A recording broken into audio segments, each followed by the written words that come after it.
Bum, bum, bum, bum, bum, bum, bum, bum, bum, bum, bum, bum, bum, bum. Hey, everybody, come on in here. It's time for Coffee with Scott Adams. And as you're streaming in here, because I know you don't want to miss it. No, you don't. Today will be a good one. Oh, yeah. Today, it's all kinds of fun news. The kind that goes well with coffee. And if you're prepared, and I know you are because you're that kind of people, you may already have what you need. And all you need is a cup or a mug or a glass, a snifter, stein, chalice, tankard, thermos, flask, canteen, grail, goblet, vessel of any kind. Fill it with your favorite liquid. I like coffee. And now, get ready for the dopamine hit of the day. Hey, Hartwick. And the thing that makes everything better, the simultaneous sip. Go. Oh, that's good simultaneous sipping. Whew. So Felicity Huffman has reported to prison. You know about that story from the college admission scandals. And here's the local angle. So it turns out that the jail that Felicity Huffman is going to is right down the street from me, practically walking distance. It's technically walking distance. It's about 5 miles, but it's a place I drive by all the time. And I thought to myself, well, I should tell William Macy to stop by sometime. He'll probably be in the area a lot. Probably needs a nice place to stay. So, William Macy, if you're watching this, DM me. We can have lunch or something. Um, but it'll only be 2 weeks, and then I guess she'll be out. So this is one of the funnier days in the news. Am I right? Am I right? So watching Schumer announce to the press that President Trump had called Nancy Pelosi either a third-rate politician or a third-grade politician, and they really needed to figure that out. Is it third rate or is it third grade? There's some controversy about that. So here was my takeaway. First of all, the funniest tweet about this is when you see the pictures of Schumer and Nancy Pelosi talking to the press. Somebody tweeted a picture of the two of them and said, "I heard the crypt keeper and his mom are having a bad couple of years." The crypt keeper and his mom. It's cruel, but it's funny. Now, here's my takeaway. The whole Pelosi Schumer walking out thing is nothing but outrage theater. And if you know what outrage theater is, or if you don't, let me invite my my partner Dale to come over and explain it to you. Outrage theater goes like this. Oh, Trump called her a third-rate politician. Oh, oh, oh. And then she walked out. Now, let me ask you this. How important how much importance does Nancy Pelosi and Chuck Schumer, what importance do they put on saving the Kurds? So she goes into a meeting, Pelosi does, with Schumer and Trump, and they're trying to literally save the lives of the Kurds, our allies. But they decided not to save the lives of the Kurds because Trump may have insulted her. What? She decided not to save the lives of the Kurds because Trump said something mean. And so that was a better thing to do. Go to the cameras, go to the microphones, and try to win a point. Win a little point. Ah, we got him. We got him now. He's saying insulting things. Whoever imagined that President Trump would say something insulting? Now, who was President Trump talking to with this alleged comment that he or she, mostly she, was a third-rate politician? Was it the third-rate politician who's been calling the president a deranged racist for the past 3 years? I think if somebody calls you a deranged racist for 3 years and you call them a third-rate politician, I don't even know if you're even yet. I would say the president actually owes her a few insults. He's a few insults short. He could crank it up a little bit just to get even. But I think we can conclude from this that neither Schumer nor Pelosi could give a rat's ass about the Kurds. We're all on that page, right? Is there anybody who thinks that Schumer and Pelosi care anything about the Kurds? Nope. I'm going to make a prediction here. It will be the strangest prediction, given what the headlines say. I think that Trump's decision to pull out of Syria will, once the fog of war settles and there's a little historical context and we know what's actually turned out instead of just guessing, I think Trump pulling out of Syria is going to turn into one of the great decisions of any president. And every time he talks about it and they mock him for his, let's say, his plain spoken way of just telling it like it is, I can't help liking him more. Is that happening to you too? Let me give you some quotes from Trump about the Syrian situation. And I swear I just like him more every time he talks like this. He said, I wish them all a lot of luck.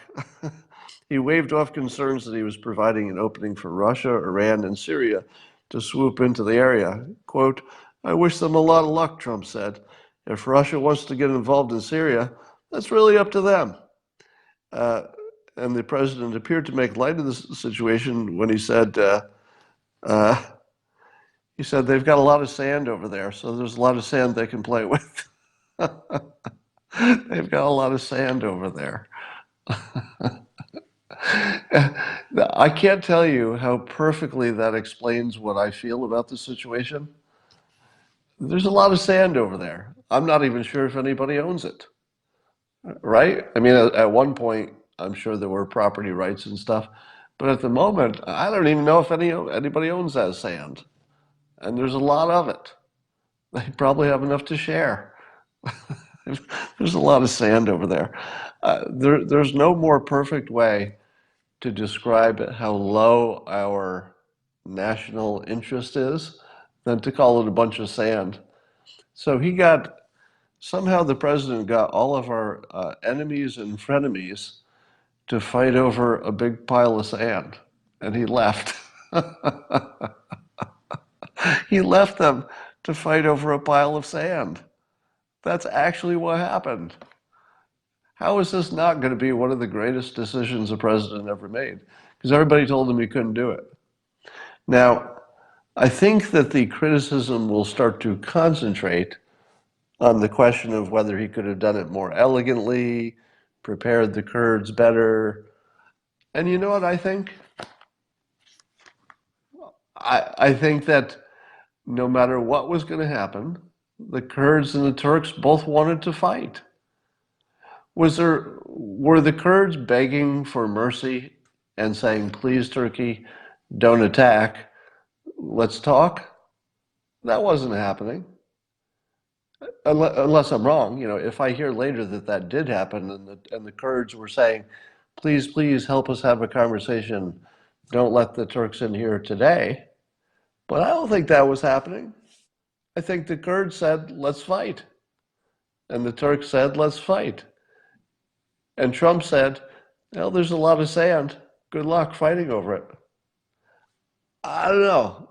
That feels exactly like the right thing to do. So I think history is going to judge this very kindly, like very, very kindly, as in it was just sort of the best thing a president ever did.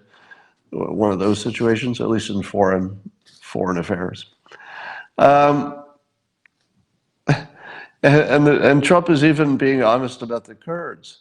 He goes, the Kurds know how to fight, and as I said, they're not angels. And he's just acknowledging that that all of the Kurds are associated with part of the Kurds that are flat out terrorists, at least in terms of Turkey's perspective. So the president is just saying, well, we helped them win. Wasn't that nice to help us? But because we helped them once, that does not obligate us to help them forever. It doesn't work that way. Now, the way the illegitimate news is trying to frame this in the coup by hypnosis. So if you're new to this, what's going on is a sort of a slow motion coup in which the coup planners are using brainwashing and hypnosis to do a bloodless coup. And part of that is the way they're framing the Syrian situation.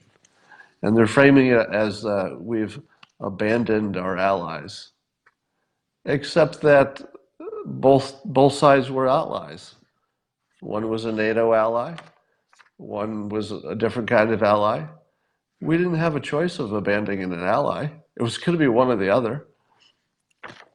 So that's illegitimate framing by the hypnosis coup people.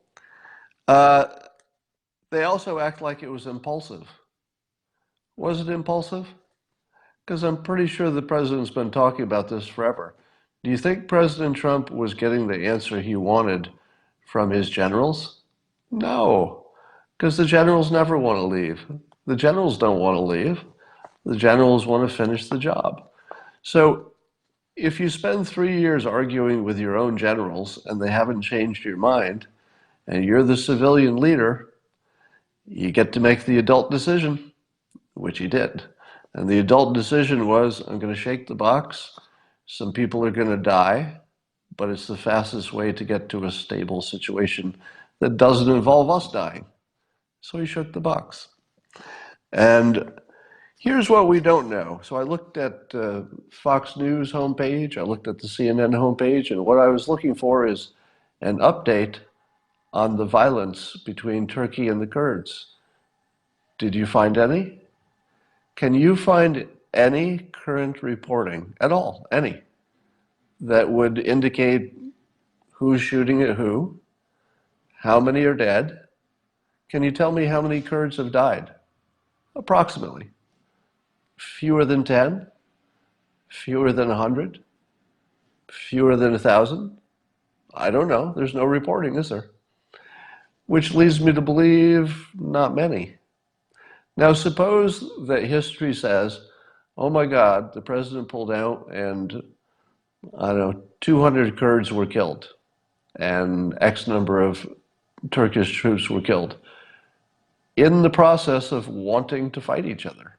They both chose to fight. Probably didn't need to, because they're going to work out a deal, and they had that deal all along. They always could have invited Russia in. They always could have invited the Syrians in. But now they got flexible. So there's that. Now what about all those ISIS fighters that got released? Here's what I think happened. I think what we'll find out after the dust settles, I think we'll find out that the Kurds either intentionally released some low-value ISIS family members, as opposed to ISIS, top lieutenants, family members, so that they could have a legitimate story that said ISIS is getting away. Don't you think the Kurds were behind that? Don't you? Because if they weren't, they're stupid. The one thing that everybody says about the Kurds is that they're smart and capable. If the Kurds are in fact smart and capable, what's the first thing they should do when Turkey starts heading toward them?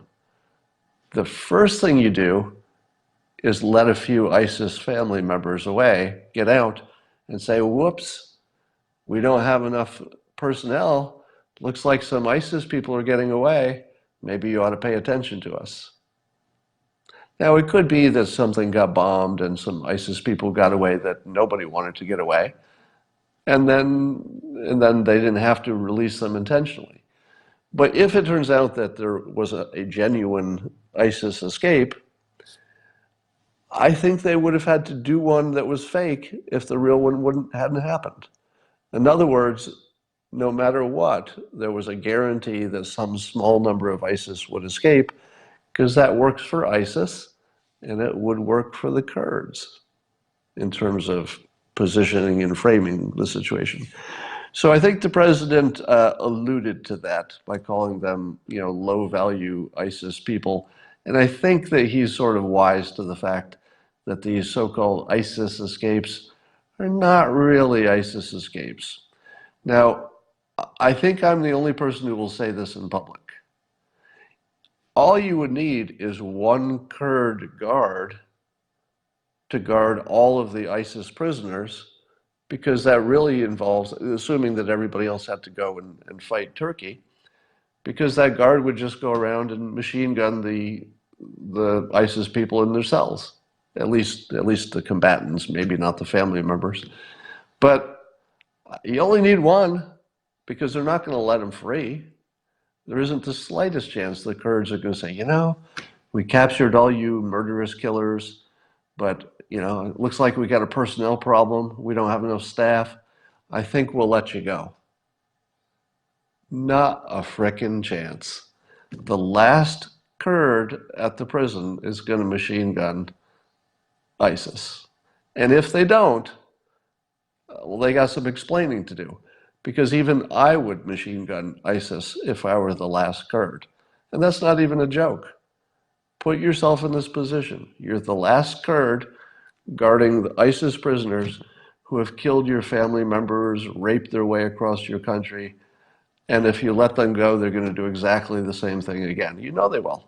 They even tell you they will. What are you going to do? You're the last Kurd. You're going to burn down the jail. And you're going to machine gun anybody who runs out in flames. Even I would kill them all.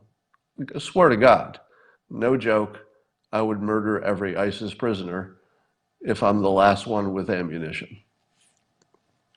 I can't believe it would go down any differently with the Kurds. And probably we'll never hear the details, as we don't hear the details from that area quite often. Now, I speculated yesterday that one of the reasons we might not hear about this, the Turks slaughtering the Kurds, is that the Kurds might be a whole lot more capable than anybody is giving them credit for. And what I mean in particular is, do you think that America left them with no good weapons? And when I say good weapons, I mean the really good stuff. I don't think so. I think that when we left, we probably managed to leave them with some good stuff. Now, yesterday, I did hear from a reliable source who has sources there, I guess, that in fact we did leave them some good stuff. Now, it's just one source, so I can't say that that's confirmed. I would need at least one more source to, have a legitimate two-source opinion. But commonsensically, do you think we left our allies unarmed? That didn't happen. So my guess is that Turkey's bogged down with a combination of the Syrians and Russians moving in, the Kurds being probably really well armed. Oh, and here's another little story we heard. Before I tell you this, keep in mind that every bit of reporting on the first few days of a conflict is likely to be wrong. But the story we heard was that the Kurds were sending the families, the women and children, toward the Turkish invasion. Unarmed men and women, the Kurds, were walking toward the Turkish invasion. And how was that being described? It was being described as they were using them as human shields. Is that what was happening? Now, I don't know if, first of all, the reporting is correct. But let's speculate. Let's say you're the Kurds, and you are part fighting force and part civilians, and you're all in the same places. You're in urban areas. What would you do if you were the Kurds? And remember, you always have to keep this in mind. The Kurds are the most effective fighting force and the most strategic. They're the most strategic. They're the best in terms of just figuring out what to do strategically. What was Kurds' best way to stay safe and also defend their territory. It was to send all their women and children and families toward the invasion, not to be human shields. That's the part that the coup people are going to tell you. You know, the Hypnosis Coup would sort of describe them as human shields. What would Turkey do if they saw a bunch of non-combatants coming their way? Would they shoot them? I don't think so. It's Turkey. You know, Turkey is going to have their issues in a war situation, but do you think a standing Turkish army is going to machine gun women and children walking their way with their hands up? No. What's it going to do?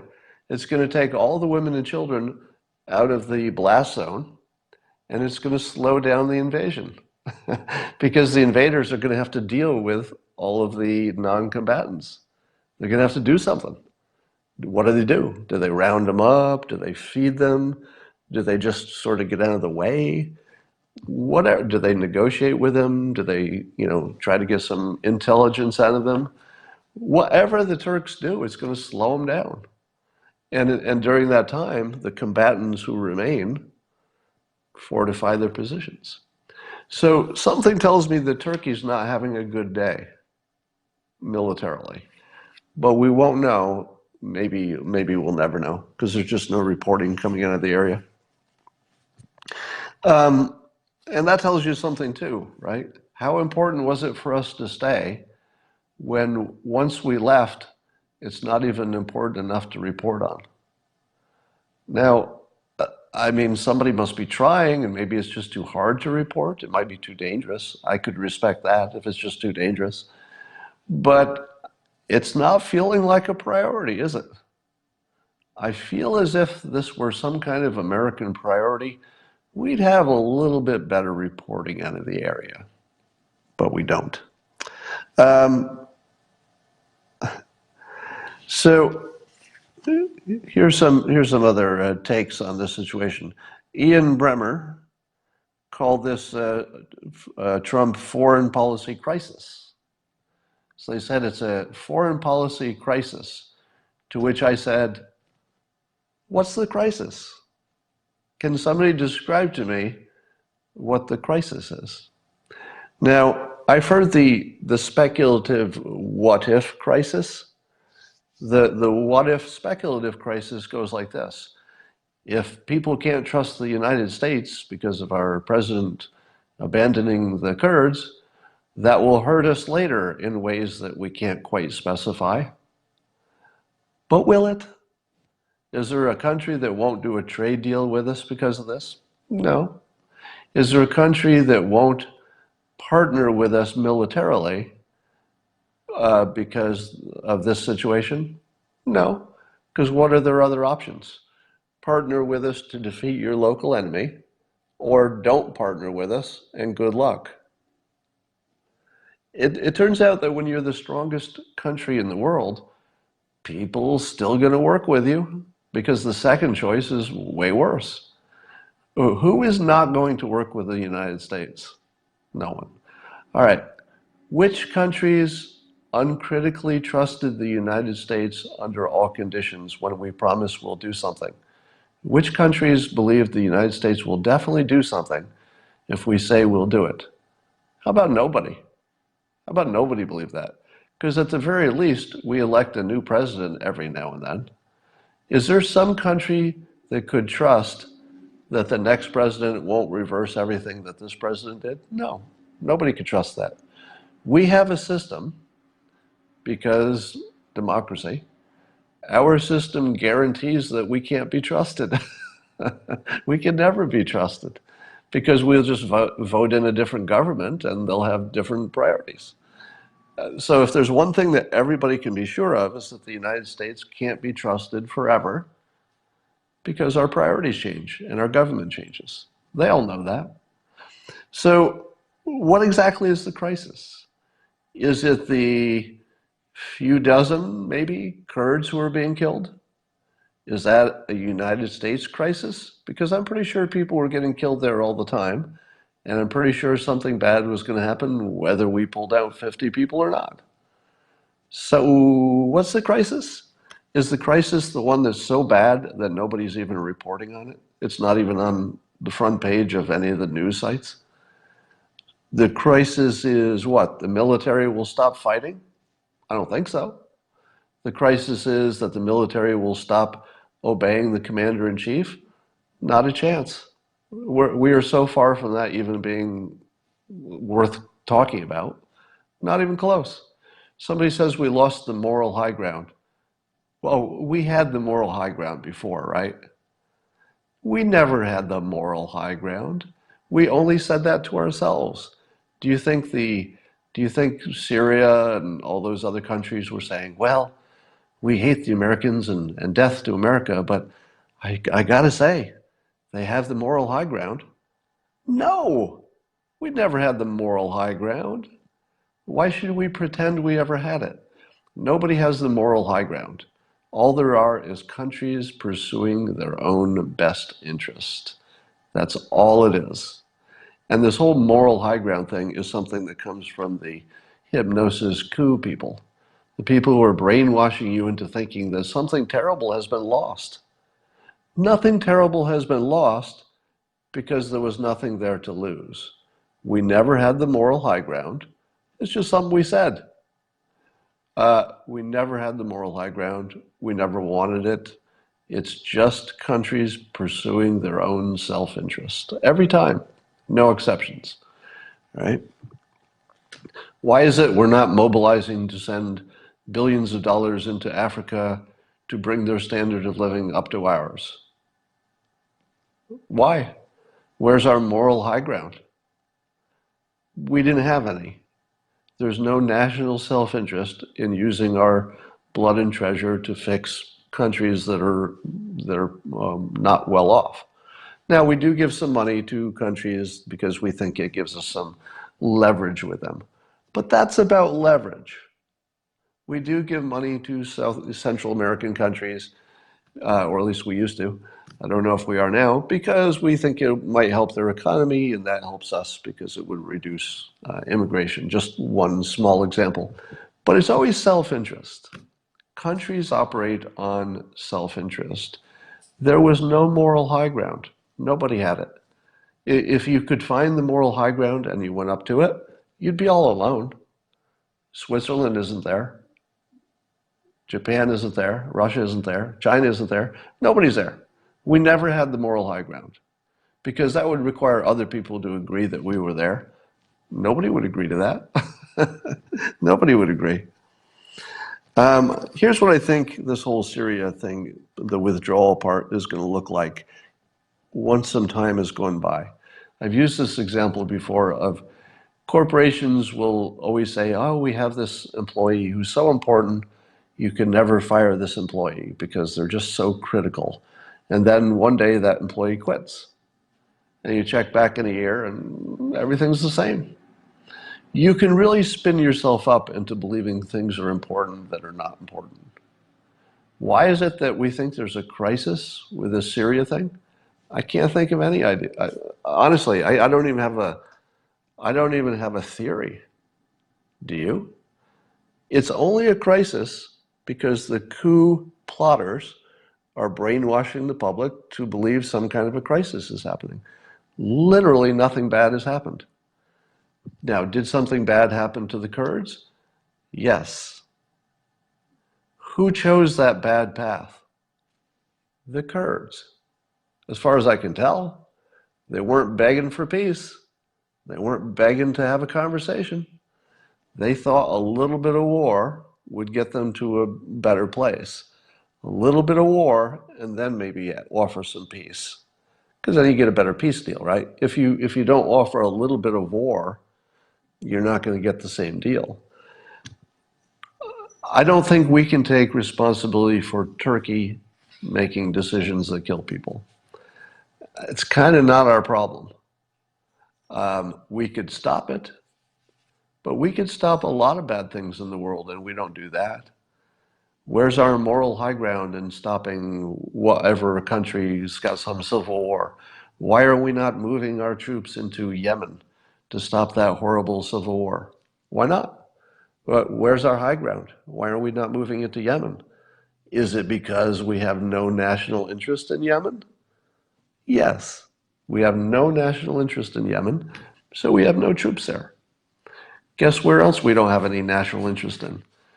And by the way, if I were to describe this situation, tell me if you should stay around or leave. Here's the situation.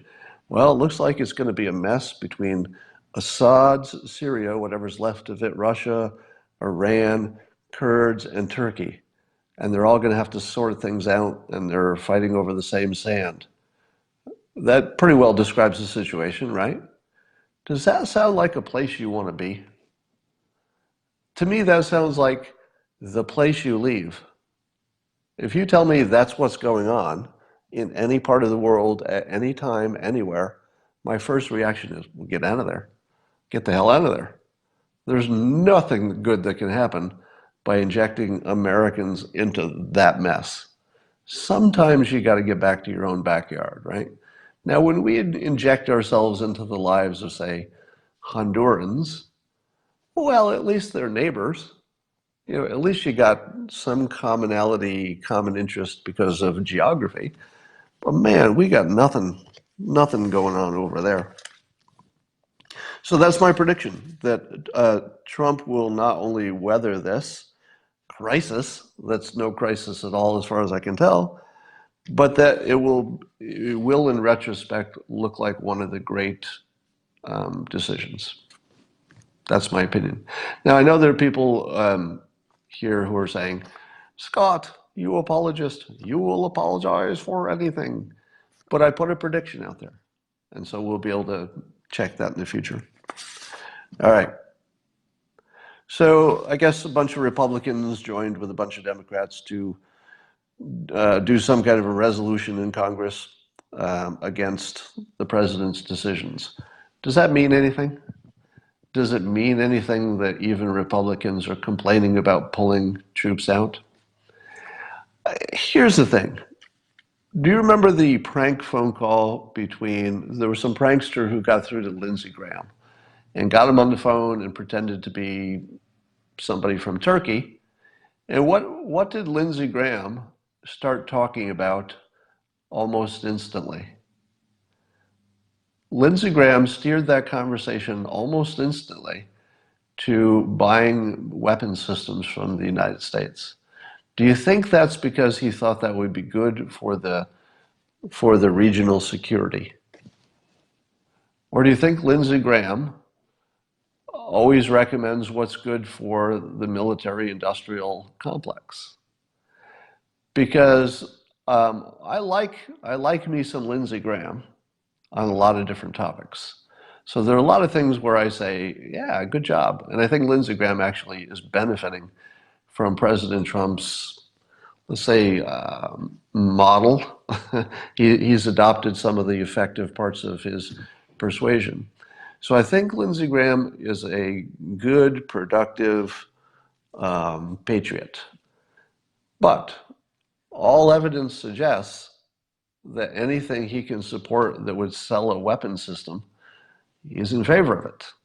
Now, I realize that's a big accusation. What I'm saying is that the pattern I observe is that whenever Lindsey Graham is involved, he's trying to sell some weapons to somebody. Is that an accident?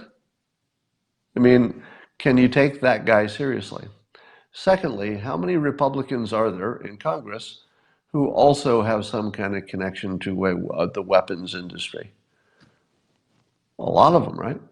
The thing that you should look for is, how can the Republicans ever be wrong by telling the president he didn't leave in the right way?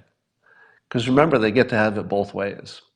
The people who are not the decision makers, the peanut gallery who is criticizing the president, be they Democrats or be they Republicans, they get the advantage of they can criticize the way he left and still be okay with the fact that he left. They get it both ways. So, oh yeah, we also agree that we should get out of there, but I'm going to criticize the way you did it. because that makes me look awesome to people. So I think you have to see the Congress's vote as really just peacocking. People showing off for the public, hey, I would have made a better decision, or I would have talked to my allies before I did that. So that's really all about them. It has nothing to do with the president. Meanwhile, Moody's, and I think there was one other entity that did the same, used their forecasting powers to say that Trump will win in a landslide. And I think what they look at is mostly economic stuff. So if the economy on several variables is going strong, that's very predictive. And Moody's has him winning in literally a landslide. And I think there was one other entity that made a similar kind of prediction. So now let me ask you this. Let's say you are a Democrat. Let's say that you have been rolled up in the hypnosis coup. Now, the hypnosis coup is the brainwashing that's going on that's telling people that the president is committing atrocious legal crimes and betrayal, and he's selling his office, and he's in it for himself, and he's impulsive and crazy. So that version of the world. How do they reconcile that version of the world with legitimate third parties saying he's going to win re-election in a landslide? How do they reconcile that? Now, the way I reconcile it is, it's obvious. There's part of the country is brainwashed into thinking something's happening when I can observe nothing's happening. That the phone call was a big nothing, the Ukraine phone call was a big nothing, and all the rest is a big nothing. Even if every part of the facts are true the way we've seen them, it still doesn't add up to anything. So I see a bunch of nothing. The people who have been brainwashed into a version of reality that's scary and evil are seeing a lot. So my worldview is completely consistent with everything. I can explain why they see things falsely, and I can explain why the president is predicted to win in a landslide, because the facts are pretty much in his favor. The persuasion, not so much. So the president tweeted, so the president tried to beat Pelosi to the meltdown word. So Pelosi is accusing the president of having a meltdown over that meeting that Pelosi and Schumer walked out of. And the president quickly tweeted that she's having a meltdown. So they're trying to be first to frame it as a meltdown by the other. Now, do you think that either of them had a meltdown? No. It's two sides claiming the other had a meltdown. No, nobody had any meltdowns. Pelosi and Schumer went in there. They took a cheap political excuse to walk out and sell out the Kurds, because really, let's face it, Schumer and Pelosi sold out the Kurds by leaving a meeting over a minor insult in the context of Pelosi and Trump insulting each other every day. These two leaders have insulted each other every day for years. Not quite every day, but you know what I mean. So the fact that she chose this one time to walk out because cameras were outside and she could make a stand and get a little attention and get her little points in, she sold out the Kurds for a moment in front of a camera. What's worse than that? I don't know. It's hard to think of anything that would be worse than that. All right. Let's see. What else we got here? Would you like to hear a kill shot for Elizabeth Warren's campaign? I know you do. All right. Let me tell you how to guarantee that Elizabeth Warren cannot be president. This assumes she gets the nomination, which, by the way, I do not predict. I predict she will not get the nomination. But here's how easily Trump could take her out. You ready? The economy is doing great. Do you want to do something that is super risky? Done. The economy is doing great. Everybody hears that and says, yeah, that's mostly true. Do you want to do something that's super risky? Nope. Do you know who votes? Older people. Do you know what, do you know what older people don't want? Risk. Do you know when they do want risk? When things are going terrible. If things are going really poorly, people will take on some risk to change the situation. Because it's like, well, we can't let this keep going poorly. We're going to have to take on some risk. What do people do when you've got a 3.5% unemployment and almost every major economic indicator, except I guess debt, is looking good? Do you walk out and vote that guy out of office? Never. Never. Never. If Trump tries to argue that socialism is good or bad, well, people are kind of locked in, right? Democrats say, well, we think socialism is good, or a little bit of it, whether the socialism is just in terms of, let's say, education and healthcare. You can't say socialism is bad and win the argument, because there are other people who say, yeah, it's working in Europe, it's working in Canada. So don't tell me it's bad, because I'm watching it work. These are examples. You can go look for yourself. You don't have to wonder if it works. Just look at it. It's working in Denmark. So you can't win the my system is better than your system. But here's how you can win every time. To change our system that much, everybody would agree, is risky. Risk is not something that people will argue with, because even the people who think they want to radically transform our economy, and that's the way they are talking, between the Green New Deal and the democratic socialist policies, they are expressly saying, let's make a big change. Any big change is risky. There's no exception to that. If you're talking about a big change to the biggest economy on the planet, that's actually the biggest risk you could ever imagine. I doubt there would be a bigger risk than any kind of a large transformation of an economy our size. So that's the kill shot. The kill shot is not capitalism beats socialism, even though it does. The kill shot is capitalism has given us a great economy. If you want to change that great economy a lot, you can't guarantee you know where that ends. I can pretty much guarantee I know where socialism goes, because we've got lots of experience and we're watching it. So that's the kill shot. Warren can never get elected with that matchup.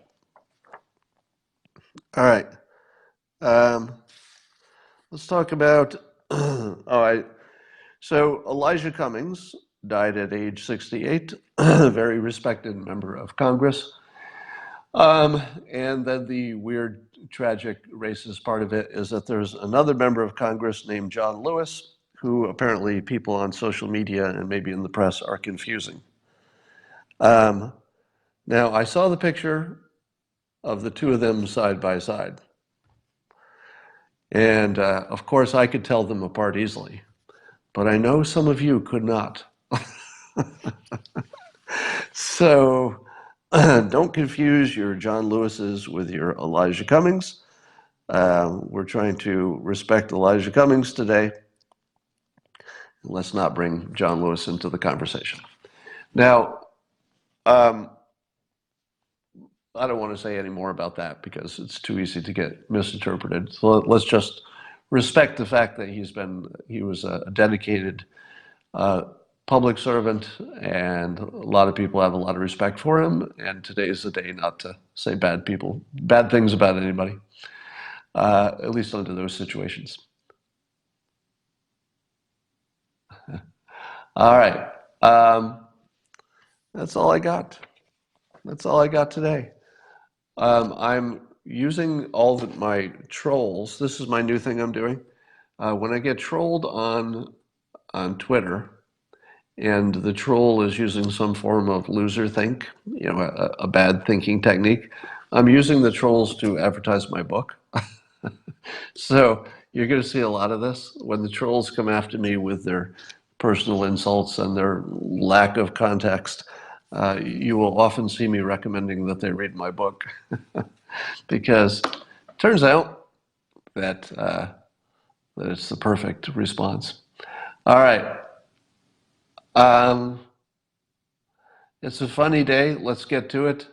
And let's see if we can all survive the crisis. I think I can make it. Talk to you tomorrow.